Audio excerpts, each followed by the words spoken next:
Good morning, and thank you for joining me on another episode of the Roundtable Talk Show. I am so pleased to be here with you today. Of course, I'm your host, Sharifa Hardy, and I have some amazing guests. I have the opportunity to meet some new friends, and also we have a returning guest that you've seen here before. This is his third appearance, and each time he comes, we learn from him, we laugh from him, and we have a wonderful time.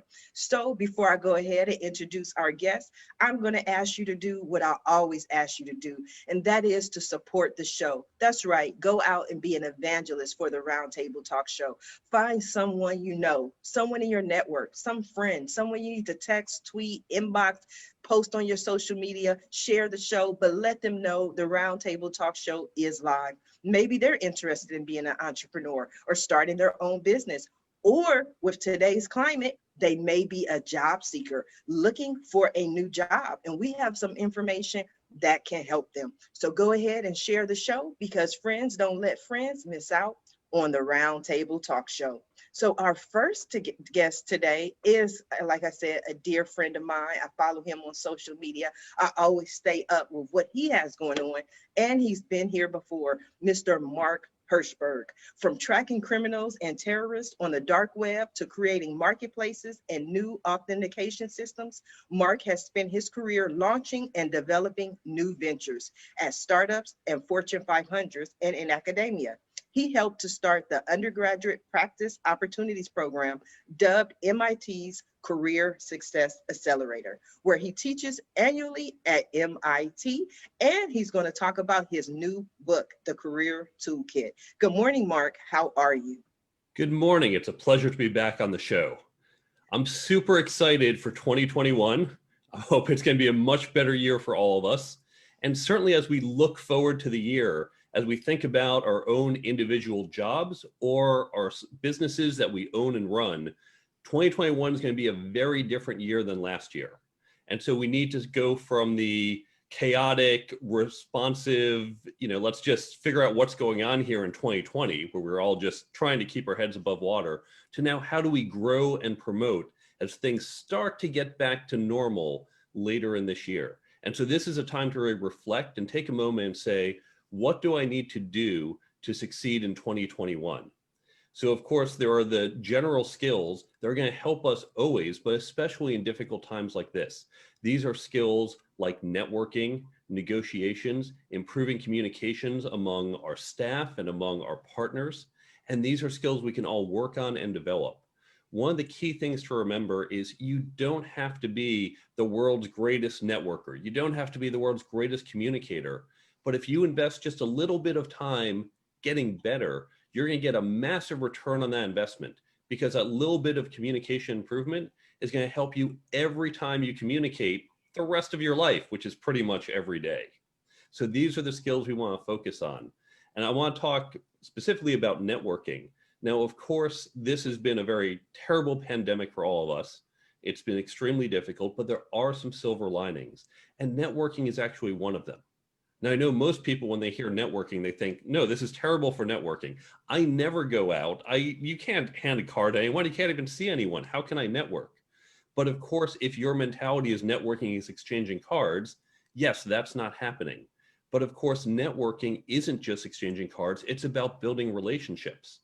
And in fact, the silver lining to what we've gone through, if you think about life pre-pandemic, you could never say to a friend, hey, let's spend an hour online talking by video. They'll look and say, yeah, no thanks. I have better things to do. But now we can do that. And in fact, whereas most of our networking is local, it's okay, let's grab a coffee, let's meet for a drink. So you were confined to people within your city. Now we've been able to say, hey, friend of mine, professional connection who's in a different city, who I otherwise wouldn't reach out to and connect with, this is your chance. And that chance, of course, is going to fortunately go away somewhat once we get the pandemic over with. And we're all going to want to spend time outside and with people locally and never want to see another video call again. So use this time in the first half of the year to go out, to reach out, go out virtually, to reach out to all those people in your network. Take that New Year's song, If Old Acquaintance Be Forgot, and reach out and say, hey, just wanted to connect. How are you doing? Build that relationship, because those relationships are going to help you accelerate your business and advance your career. You are amazing, Mark. I always enjoy when you're on the show. You have so many different points that I want to touch on.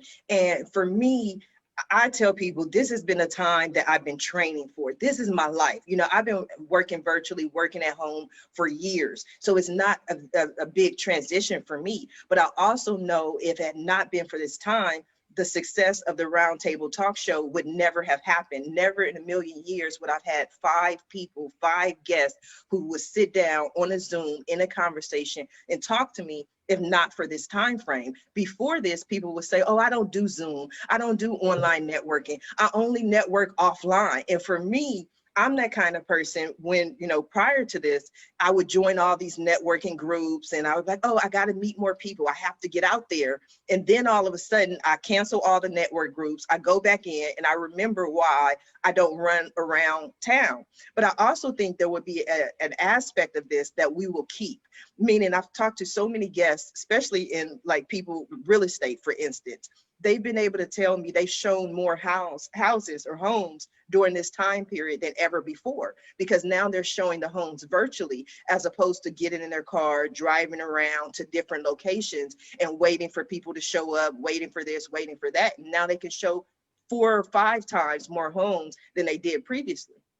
And, you know, authors like myself, like Julie, like Gary, we, of course, used to get on planes and fly across the country to go talk to people, which was great. It was fun meeting people in person, but you're spending literally hours on the plane for a 1-hour talk and engagement with people. And now you can talk to people in Seattle 1 hour and the next hour in Chicago and next hour in Miami. And so it's gotten easier for a lot of folks. And this is something important that you've pointed out. There's going to be a change in how we operate. Right? We're now more accustomed to working from home. We've had disruption or changes in industries. We're going to see a lot more people looking at houses online, even when we can go back in them. And that's how they're going to start. And so all of us, all of our businesses are going to be affected in different ways. Now, the way we capitalize on this is, of course, by creating that diverse network and having lots of people so we can talk to them and engage with them and get their ideas and their input and hear what's working for them, so we can borrow those ideas as well and use them to grow our own businesses. Absolutely. Now, Mark, I'm going to come back to you because you know I always love talking to you and we could talk for hours, but I have to go ahead and introduce our next guest. And our next guest is known across the nation. Everybody has heard about her. I've heard about her. I am going to introduce Chef Jolie. Chef Jolie grew up at the feet of her grandparents, who were excellent cooks. They both worked in the culinary industry for nearly 50 years combined and loved Southern cooking. Chef Jolie spent many summers with her grandparents learning the art of low country cooking, a special style of soul food that derives from coastal South Carolina and Georgia. Good morning, Chef Jolie. How are you? Good morning. I'm well. How are you all? I'm excited to have you here. And I wanted to introduce you after Mark, because Mark and I were talking about this change and this transition. And we all know if any industry has been affected, it has been the culinary industry. We're so used to going out and having dinner and sitting down with our family. And now, I mean, I'm like a Postmates girl. That's all I get to do these days. Right. I was also thinking about that when Mark was speaking about how different industries have been affected by the pandemic, and you are 1000% correct. The hospitality industry has been severely impacted by this pandemic, and there are so many sectors of our industry that people don't think about. It's not only myself, who's a chef that owns a catering business where we cater weddings and corporate events. The majority of our business is based on people gathering and celebrating things that people can't do. But when you even think beyond my business, and I think about my other colleagues that are in convention business, Conventions aren't happening. So then there's the transportation part that is affected. Then there are the hotels that are affected. Then there are the restaurants that are affected. There are the companies that create all of the logo gift bag things that are created. It just really trickles down. Like you were mentioning, Sharifa, now that the pandemic has happened, it has allowed your platform of online networking to blossom. That's similar to what's happened with myself and Low Country Cuisine. I started the company in 2007. In first 2 years, I did it as a side hustle while I worked in outside sales in corporate America. And then in 2009, when I had my daughter and went on maternity leave, I just never went back. I told my husband that I have to find a way to make a living at doing what I love. I was very great at sales, made lots of money for other people's companies. And I said, well, you know what? Can I combine selling with my passion for food? So I am still a salesperson. Now my job is to sell food. And it's been 13 years since I started the company. And my vision was always to be more than just a caterer, more than just a chef. I saw cookbooks, I saw food products on retail shelves. And luckily, we were blessed that my company just grew tremendously from year 2012 until today. And I kind of lost sight of my vision because we had so many customers that I didn't have a chance to work on the seasoning line that I wanted to start. I didn't have a chance to work on the cookbook that I had envisioned or the cooking show that was a part of my initial vision.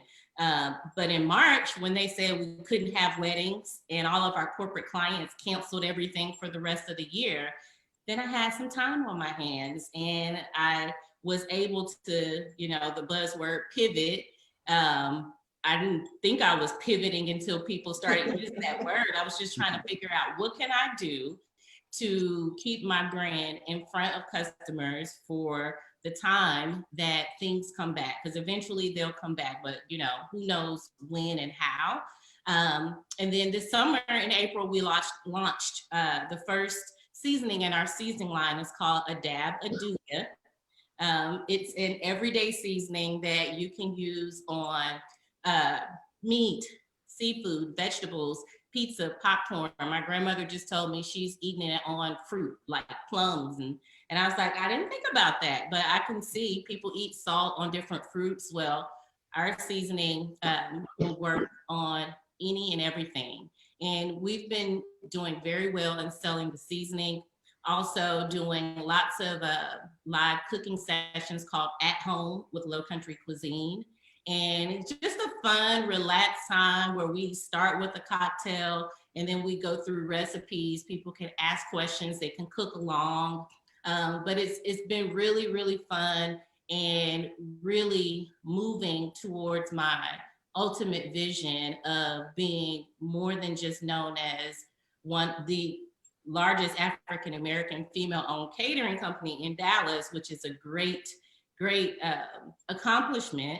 However, I see the brand being a lot more. So that's been the plus side, if there is one, to this whole moment to slow down and refocus and recalibrate. Absolutely.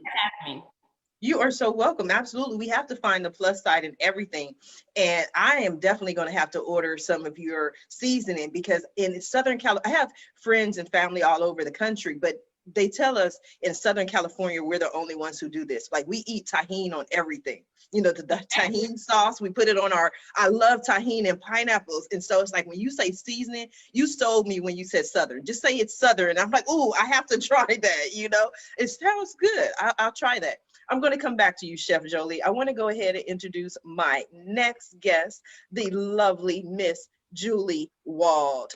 Julie is the founder, CEO, and Chief Wellness Officer of Namaste Wellness. A wellness practitioner for over 25 years, Julie Wald is also the #1 best-selling author of Inner Wealth: How Wellness Heals, Nurtures, and Optimizes Ultra Successful People, released in March of 2020, right in the pandemic. Good morning, Julie. How are you? Good morning. I am well. I am well. Thank you so much for having me. I'm really Or should we say namaste? Namaste. Namaste always works. Yeah, I published my book literally in March as the pandemic was unfolding, and obviously, as Mark mentioned, you know, all of my big plans to fly all over the country for my book launch were quickly thrown in the garbage, and we had to get really creative about how we were going to begin to connect with people and share this work with people. And funny enough, it was really, the timing was quite interesting, because on the one hand, I thought, oh no, I've been working on this book for so long. I can't believe I'm launching it right now when everything is in such crisis. And on the other hand, the book itself was sort of exactly what the world needed at that moment in time, which is really about a framework for self-care and managing stress and navigating these really challenging times. So the book focuses on 4 major pillars of wellness that support us throughout all different kinds of challenges in our lives, including the challenges that we're facing today. And really what was quite exciting is not only the relevance of the material, but then sort of the launch pad that it provided.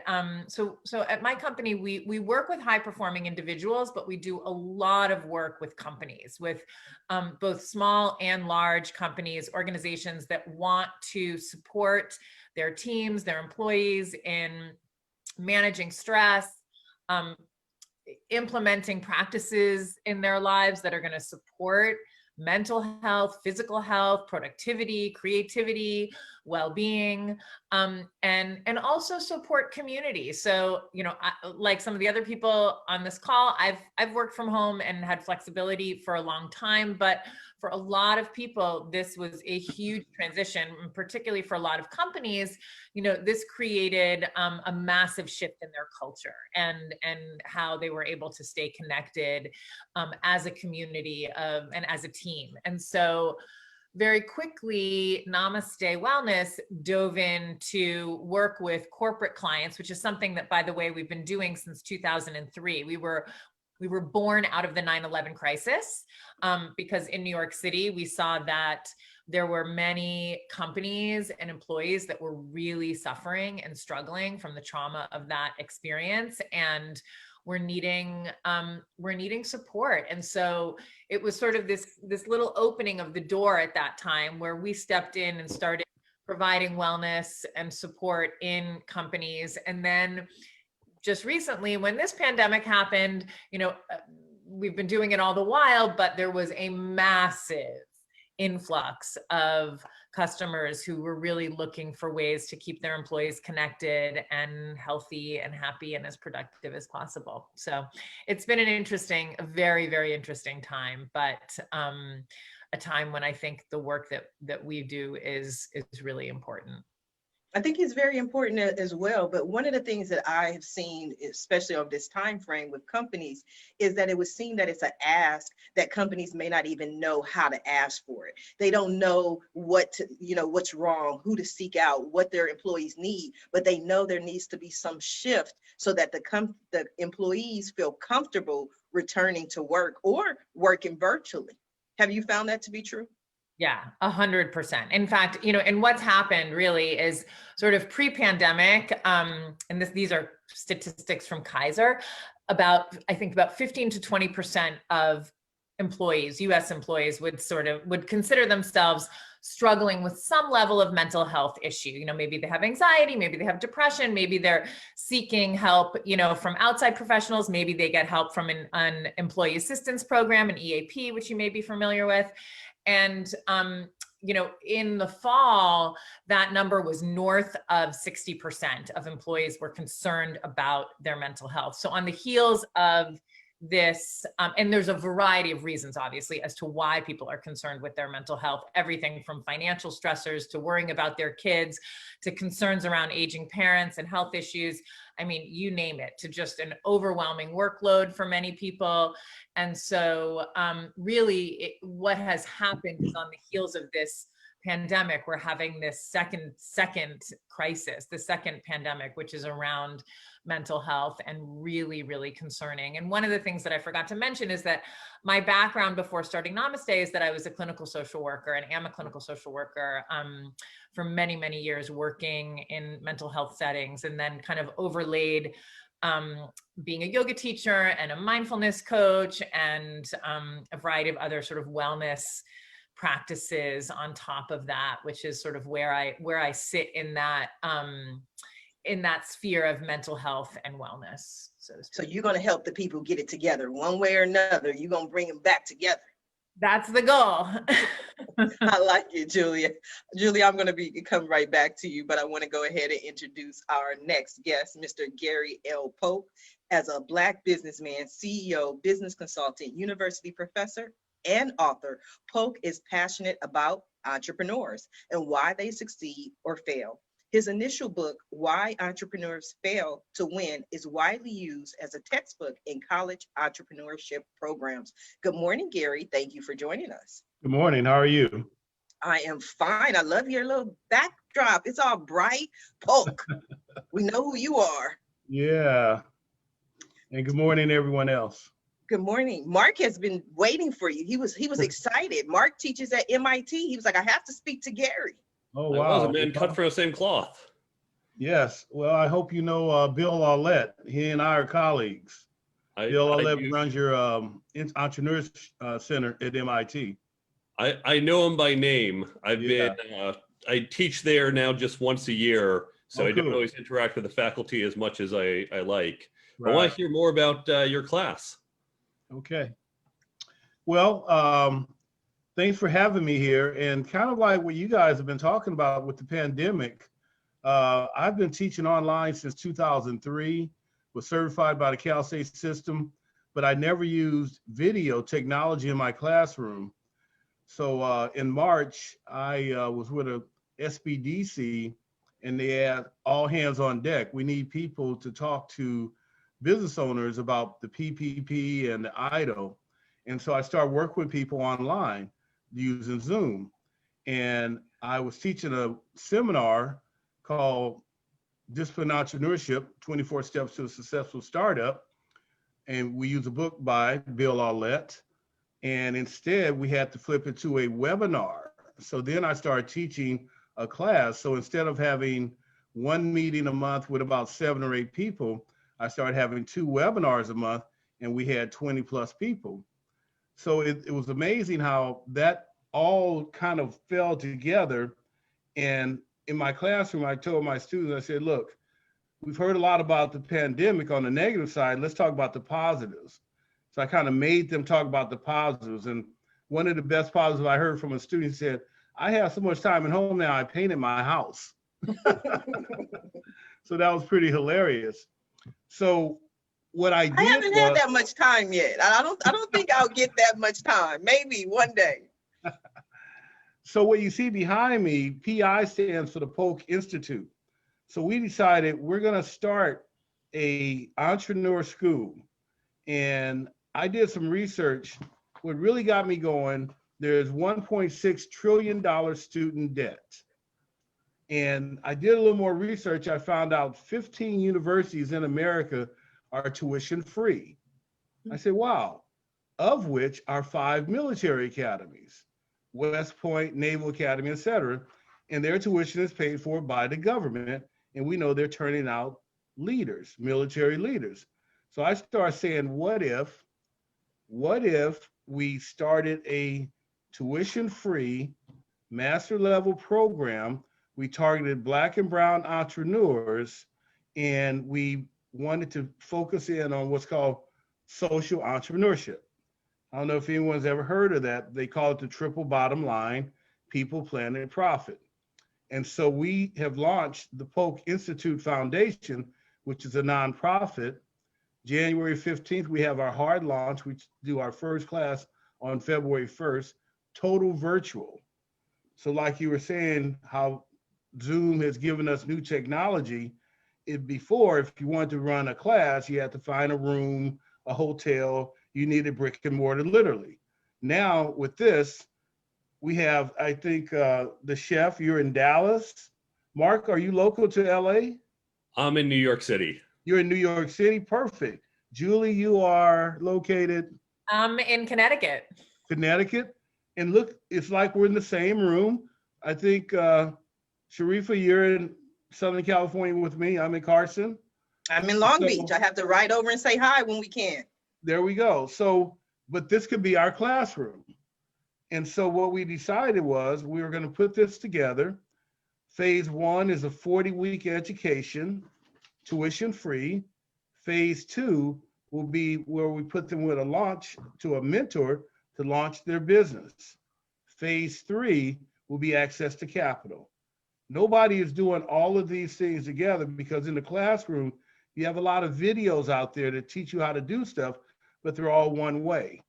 What we're going to do is have a class where 90% of the class on a weekly basis will be asynchronous, so you're on your own, but for 2 hours, you'll meet with your professor and you'll meet with your other classmates. And we'll do this, instead of having multiple classes at a time, we'll teach one class a month.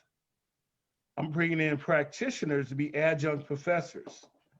So everyone in the room right now could be an adjunct professor for me to teach your specialty with an entrepreneur spin on it. Well, sign me up, Gary. I'm going to teach something. And we are so excited about that. And what's interesting, you mentioned my book. I started my first, I thought it was going to be my first and last book, and we published that in February 2019.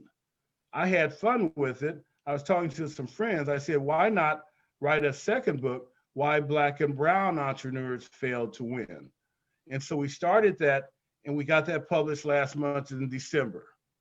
Well, we decided to make a trilogy. So in February next month, we're going to start our third book, Why Women Entrepreneurs Failed to Win. And we're going to have that out by October. So it's amazing how the Polk Institute is focusing on Black and Brown, but we didn't start this project until July of this year. And now we're ready to launch. And the book coming out was timely, but I can tell you that back in February 2019, when I started thinking about this second book, I was not thinking about the Polk Institute. And so I've been teaching for 29 years, for 17 years at Cal State Dominguez Hills, where I'm at now. And what we're looking at is a master level certificated program. And here's the thing, in business, there are no guarantees. People say, well, Gary, if you give it to them for free, there's no skin in the game. How you know they're going to work hard at it? Well, that's kind of interesting, because here's what we're going to do. We're going to treat them like real life. We're going to bring them in. They have to do a pitch. They have to have a selection committee interview. And the number one thing, they must be coachable. If they're not coachable, we can't help them. So that's a big criteria. They take the class. Every class, they write another chapter to their business plan. So by December, they've had 40 weeks of education. Their capstone will be the final business plan. And then in January, instead of having cap and gown and pomp and circumstance, we're going to have a demo day, Founders Meet Funders. I like that. I like that. Investor quality pitch. I like that. Here's our big, hairy goal. Mhm. We want to produce 1,000 social entrepreneur conscious businesses over the next 10 years. Wow, that's Zoom impressive. Technology gives us that opportunity. I like that a lot, Gary. What are your thoughts, Mark? You know, I think it's a wonderful idea. Back in 2008, New York was particularly hard hit by, of course, the Great Recession. And we had lots of people who just, their jobs were never coming back. So New York's Economic Development Council sponsored a program run through SUNY, the State University of New York, where I and other people taught. And it was a similar idea. We got people in and we said, look, you've been spending 20, 30 years doing this. We've got to get you not in these big corporations where the jobs have just evaporated. We've got to get you into small companies. We got to get you to start your own business. And that especially was challenging. It's not that you can't find the content online, as you point out, you can go watch seminars. There's also a big mindset shift, because going from a company of 10,000 people to running your own company or being in a company of 4 other people, it's totally different, right? They're saying, well, let's have the pre-planning meeting for the planning meeting, to plan the meeting, to have the meeting. Okay, nope, that was the meeting. We decided 2 minutes ago.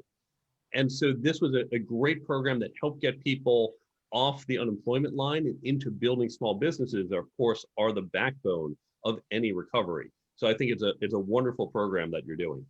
Yes.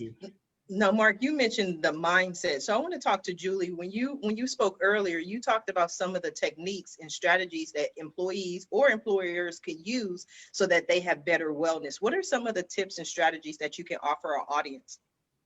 Yeah, well, first off, we look at really sort of the overall landscape of somebody's life, and we try to determine if they have the basic framework for wellness. And that framework is what we call the 4 pillars, which are movement, stillness, connection, and nourishment. And so we've been talking about connection, a lot of this network diversity, things like that. It's really obviously important to not only good business, but mental health and well-being.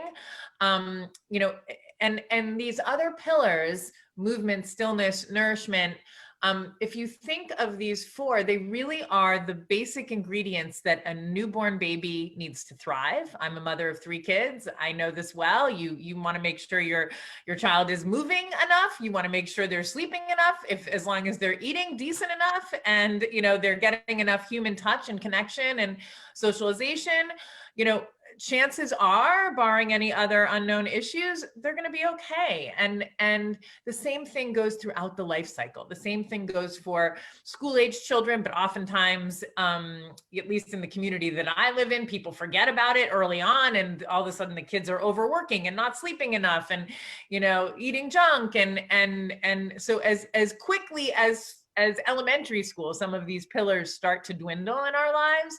And then, of course, as adults, oftentimes, there's just major holes in our self-care framework. And so the first thing we do is we ask people to think, how are you in these different areas? Are you moving consistently? Are you getting enough sleep, enough rest, enough reflection, enough downtime?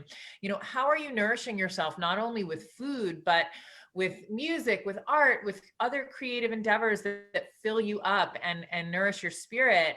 And lastly, how connected are you? How's your network diversity? Are you connected to a variety of different people? Are you maintaining the relationships that are important to you? Are you having authenticity in those relationships?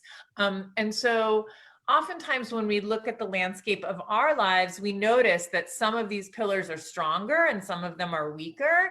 And that's a good indication as to where to begin, because behavior change is actually quite challenging. And so it's not so easy to say, oh, I'm going to do all of these things and then I'll be healthy. Much easier said than done. And so one of the things we say after we sort of identify where the area of growth opportunity is, then how do you start small? So for example, if you notice that movement is an area that is just not, you don't get enough movement. You're not exercising regularly. Maybe you're just sitting at your desk all day long. You're not even standing up or taking little movement breaks throughout your day. Looking at how you can create a really consistent, and oftentimes that means very small behavior change, routine that you can do daily, because the whole key to health and wellness is habits. Yes. If we are relying on our willpower, if we are relying on, winning the inner negotiation about should I exercise, should I not exercise, we're not really set up for success there. The key is how do you create healthy habits around movement, stillness, connection, and nourishment so that they become automatic for you. It's like brushing your teeth, or for many of us, just picking up your cell phone. You don't think about it, you just do it. There's no negotiation in your mind. Maybe when you were 1, you negotiated about brushing your teeth, but quickly that became a habit and you realize that's a non-negotiable. Well, yes. Yeah. So Yes. the bottom line is then, sort of picking the area and then starting small. And starting small might mean, you know what, every day I'm going to get up, I'm going to walk outside to the mailbox, and I'm going to come back in. And Yes. I'm going to commit to doing that every single morning. And it's very, very, very hard to come up with an excuse as to why you can't take maybe 4 minutes to do something like that. And Yes. that's why the smaller the behavior enables you to do something consistently. And it's the consistency, according to research, on average, it takes about 66 days of repeated activity to form a habit. Yes. So the key is to pick something small enough that you are going to be able to do really consistently. And then you build automaticity around it. And then you can start to kind of expand it a little bit once it's become. I definitely agree. You have to make habits. And I want to talk to Chef Jolie. Thank you for that, Julie. But I want to talk to Chef Jolie. Julie was talking about habits and nourishment. One of the things that the guests have spoken to me about is, they're at home, all of a sudden their children are at home, their grocery bill went from, $200 a month to $600 a month, and all the kids want to eat is junk. What are some of the healthy habits that parents can do during this time frame to keep their children and their families healthy? Yes, I have heard the same from friends and colleagues about the grocery bill. And you talk about Postmates. It's also the Uber Eats bill. It's also the DoorDash bill, because children typically are going to school and they're eating maybe breakfast and lunch and snack at school and just having one meal at home. Now it's all those meals at home. And that was one of the great bits of feedback that I got when I started doing my At Home with Low Country Cuisine live cooking shows on Facebook and Instagram, was that people began to feel more comfortable in the kitchen to cook things at home. And I really tried to focus on making cooking approachable, using ingredients that you're familiar with. I know a lot of times you watch these cooking shows and a chef is wanting you to get truffles from the mountainside of wherever. We don't have those in LA. Right. Not only is that expensive, it's like, does the average person even like truffle? I love it, but it took a while to develop that palate to love it. However, teaching kids and parents how to utilize ingredients that are in the pantry, that are in the refrigerator, quick and easy things. Even my 11-year-old daughter, she had a segment or episode, I should say, on At Home with Low Country Cuisine. And I let her do some of the easy recipes that she knows how to do, utilizing fresh or frozen vegetables, fruit. She made like a yogurt parfait that she does for breakfast. That's quick and easy. A quick and easy pizza utilizing like a whole wheat or spinach tortilla, and make a quick, easy pizza. One of the things that we started back offering at Low Country Cuisine as part of that pivot is our gourmet takeaway meals. When we first moved into our location, we had gourmet takeaway as a part of waiting to build clientele, where customers, we'd have a special of the day and you come pick it up, just like if you have Whole Foods where you live, those packaged meals that are nice and beautiful, and you just go home and you pop it in the microwave and heat it. We started offering that because I've heard people talk about, what are the kids going to eat? So not only do we have regular adult menu with vegan options, keto options, and what have you, we have gourmet takeaway options that are kid friendly as well. And I think it's also important, my daughter has been virtually learning since spring break. It's like they went on spring break, she was in 5th grade, and they never went back to school. So now she's in the halfway through 6th grade, but she's been home all this time. And I've been talking to her about making a schedule to eat, because she's very independent. She's, I have no idea where she gets all that from, but she gets herself up and she does her schoolwork and she's finished. And I asked her, well, have you eaten today? No, I haven't eaten yet. It's like you need to get on a schedule. Make sure you eat something for breakfast, even if it's just a smoothie. Make sure you eat something for lunch, and make sure you at least have a snack. So I think that it's important, as anyone that has parents or children that are in the home that are virtually learning, is to bring them in the kitchen, show them things that they can make on their own that are safe, if they're at the right age, and also remind them to eat on a schedule, similar to like what they did at school, so they don't get stuck in this rut of sitting in front of the computer all day and not coming up for air and eating one meal a day. Or just being so starving that they just down a sleeve of Oreos because that's the quickest and fastest way to solve the problem. Yeah, get them in the kitchen. And then I think that it also, my daughter went to Montessori school. I also had a bit of Montessori education as well throughout my education. And I think that you can still be teaching math and organization and planning by getting them in the kitchen. There's a lot of math, basic math. Sometimes it gets difficult when you're trying to take a recipe from 10 people to 200 people, but they aren't going to do that. But the point is that they can still be learning. They're going to need these skills as they get older and as they become adults to take care of themselves, and also just the basics of learning and planning and taking care of themselves. Absolutely. Now we're over here, we're trying to have wellness while we're maintaining our nutrition. But you know what? There are so many people, some of our viewers are trying to figure out how to eat, and not in the physical food sense, but in, okay, how do I pay these bills? Mark, you have some advice for our job seekers. So for job seekers, remember, of course, that I'm going to go back to networking because I think that's going to be a big theme for 2021. So many people say, I need a job. It's time to network, right? It's time to call everyone and call on those favors and get a job. But of course, the people we can call on most are people we've known the longest. You need to build that network before you use it. So don't just think about, okay, I have to get a job, now I start networking. Build that network today. If you think about your friends, if you needed to borrow $1,000, does that come from someone you just met yesterday? Or does that come from someone you've known for 15, 20 years?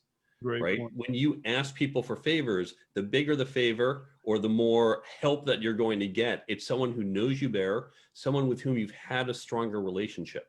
So you want to be building those relationships continuously, but I'd say especially now, given the likely changes that we're going to see later this year.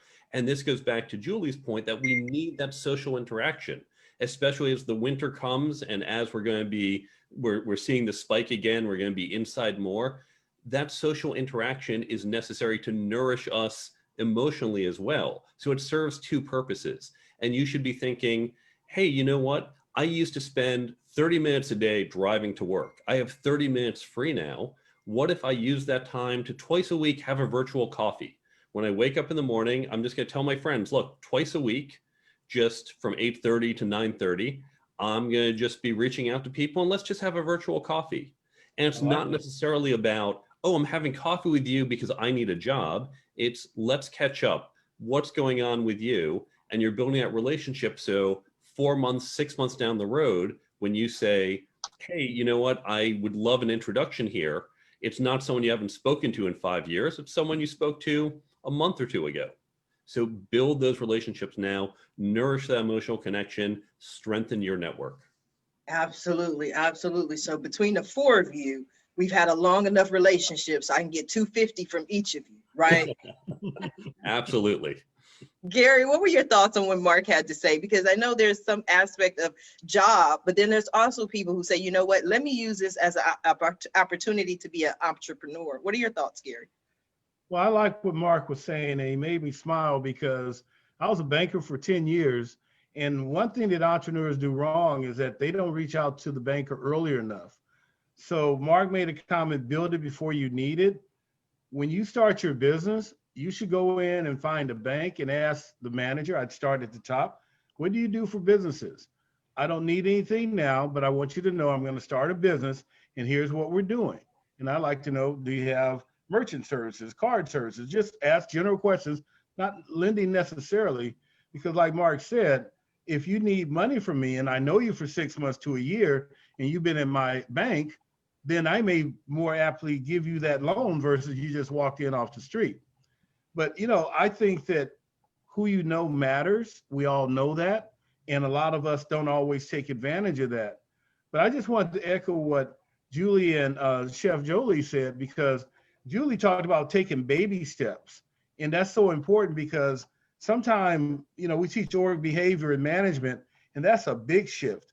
But doing a little thing, and then Chef Jolie talked about teaching her daughter these things.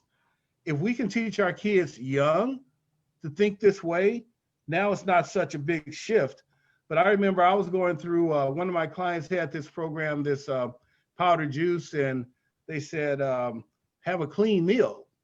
Clean meal? What's a clean meal? My family's from Texas. We didn't have many clean meals in Texas. So, but that's a whole paradigm shift that I'm in my 50s asking to change my whole eating habit.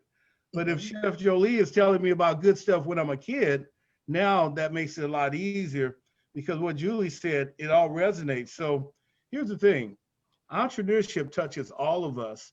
And we're gonna have, one of our classes will be unique, is that we have a psychiatrist who's teaching mental fitness for entrepreneurs.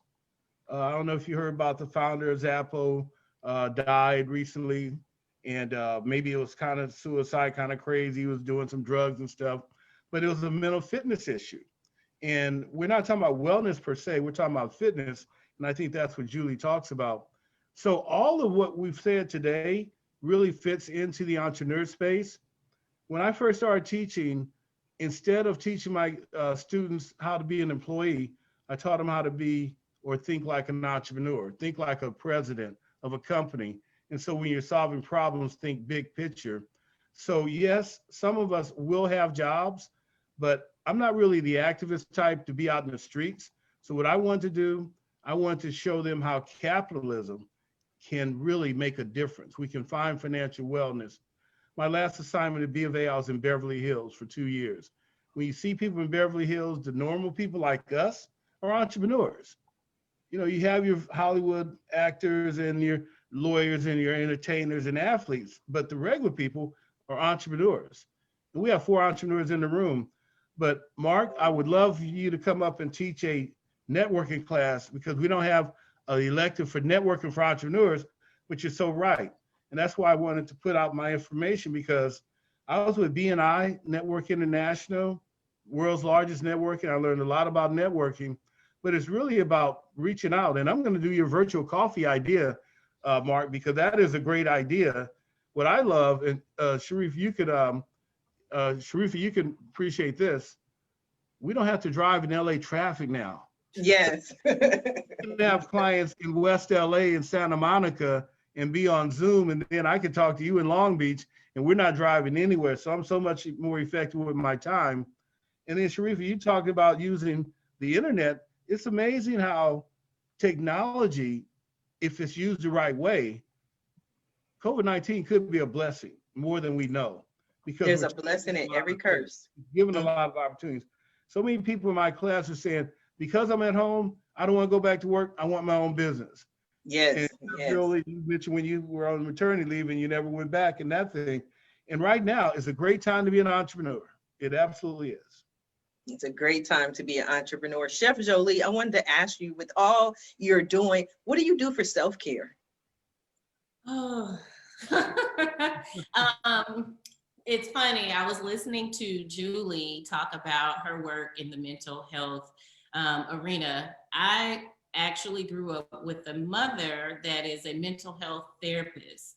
And that has, growing up, it drove me crazy because we had to talk about everything, you know, talk about what's going on and how do you feel. She never let us answer a question with, I don't know. So growing up, that got on my nerves so much. However, it's really served me a lot as an adult and as an entrepreneur, because not that I have any of the accolades or degrees that my mother has or that you, Julie, may have. However, I have a different understanding, I feel, of people more than what they may present on the surface. I think that my upbringing and being around my mother has really given me just a little bit more of the ability to give people grace when they present certain things in a certain way. Not that I, again, can diagnose, but it has helped me see people in a certain way, but it's also helped me be able to see and understand myself and ask myself questions and to deal with my own anxiety and the times where I've had to deal with depression. So to answer your question, whenever I'm feeling that I need to take a moment to, I started using this word recently, recalibrate. I don't know where it came from as an adjective to describe myself or what I'm doing. Whether that is talking to a therapist. I've had a therapist for the last 10 plus years. That's not my mother. That does not work. Although I talk to her often and ask questions and bounce ideas off of her. She actually does work in our company as our team development director, because work-life balance and mental health is something that's extremely important in the world. However, it's very important in the workplace. And Julie, you touched on that a lot. And the pandemic, being in a smaller company, I have 8 full-time employees and about 20 or 25 or so part-time and 1099ers, bartenders, servers, or what have you. The pandemic really, really feels like it hit so much closer to us, to our small group. So at any rate, just being able to reach out to therapists, practicing meditation. I started learning and practicing meditation about 5 or 6 years ago. Don't nearly do it as much as I should. However, I know when I need to go back to that and center myself and just taking time out. We had a very, very rough end of the year.